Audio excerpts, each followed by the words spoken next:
is all about the art of persuasion. But before the discussion begins, let us first define art. So you can judge if persuasion really is an art. Art is both a process and product that express strong emotions, is intellectually challenging, is complex and coherent, conveys complex messages, shows an individual point of view, is original, produces an object or performance that requires a high degree of skill. Persuasion is the act of presenting arguments for change while motivation involves the force of bringing about change. The concept of measurable gain assesses the audience response to perceived message. So what does it mean? Persuasion is more or less the act of convincing some to change their belief or do something you suggest, which involves the usage of finely tuned creative skills of language and communication, which trigger motivation, the internal desire to do something, or in other words, what makes you do something, the drive, based on how you persuade someone, you can trigger response. That response will be based on what can they gain,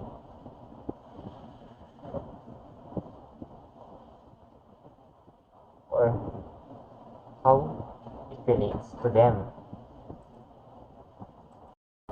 How to persuade your audience. Key leadership skill is the ability to influence an audience.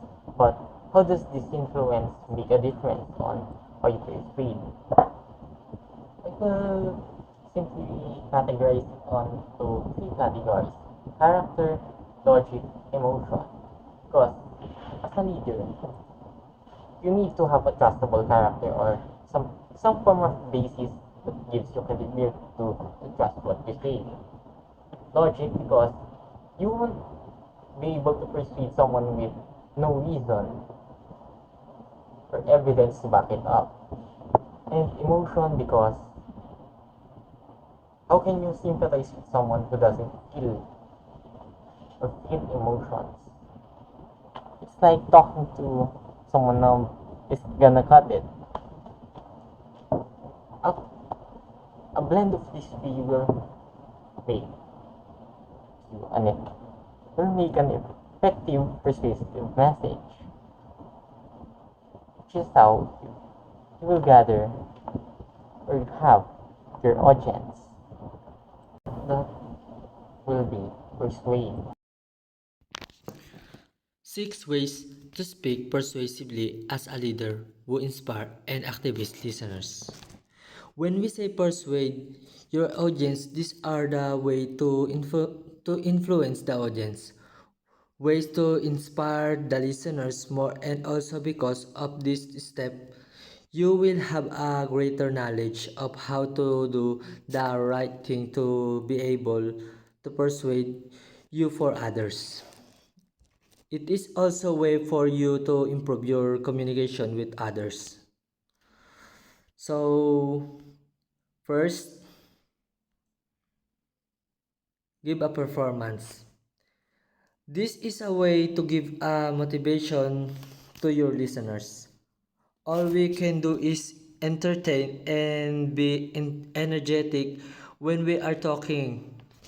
Isipin mo, 'di ba? Pag may nakikipag-usap sa atin na malamya ay parang nakakatamad makinig. Tas nakakalibang naman at mas nakakapukaw atensyon naman pag nakakaaliw.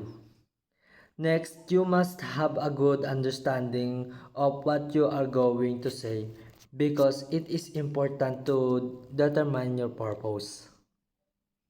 Second is tell a story.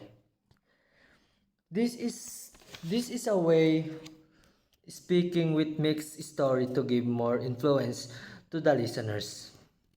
This is one of the way for them to pay attention to what you want to say.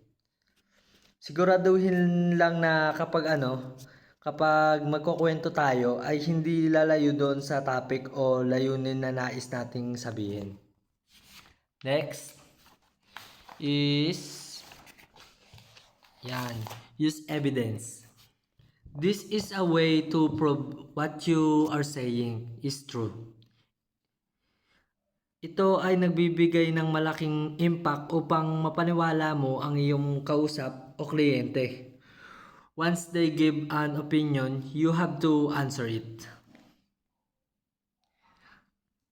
Fourth is live in the world of your audience. This is a way that we to focus on our audience so that they do not get lost in our listening. Can also ask questions so that he remember the things you say. Example, yung teacher, tinatawag nila yung ibang estudyante pag hindi sila nakatingin, 'di ba? Para makag-focus sila dun sa o ma-attract nila yung estudyante na makinig. That is one way to attract them to listen to you. In English lang. Pang-fifth is speak emotionally. This is a way to give your audience more emotion because it lets you know how you feel as you speak. 'Di ba kung tayo ay nakikinig sa iba, lalo na kung emotional, yung pagkwento, nagiging emotional din tayo. Kasi nararamdaman natin yung mga nais niyong sabihin. Ang last is find the physical expression of what you're saying. This is a way in which you should also animate yourself according to your story to emphasize more what you want to convey. Steps to effective persuasion: establish credibility. Credibility develops from two sources: expertise and relationships. It can be summarized in one word: your background. Your background in that you aren't some random stranger with no expertise to back you up, including you aren't spoken some random nonsense. As future teachers, it's important to be credible, or else how will you persuade your future students? Understand your audience. Imagine you ask your audience to know your next move. Reinforce your positions with vivid language and compelling evidence. Leadership like the next emotionally. It's more about guiding the line of thoughts and in the mood during the persuasion, so that people will feel connected to the speaker, and the speaker will be connected to the audience, which we can describe in one word: charisma. 5 types of speech style. First is frozen style. Is usually used in formal settings. It is the most formal style of communication wherein the audience is not allowed to raise questions to the speaker. It is a style of communication that always never changes. It has a fixed and static language and uses long sentences with good command of grammar. Next is formal style. This type uses formal words, expression, and is almost seen in writing rather than speaking.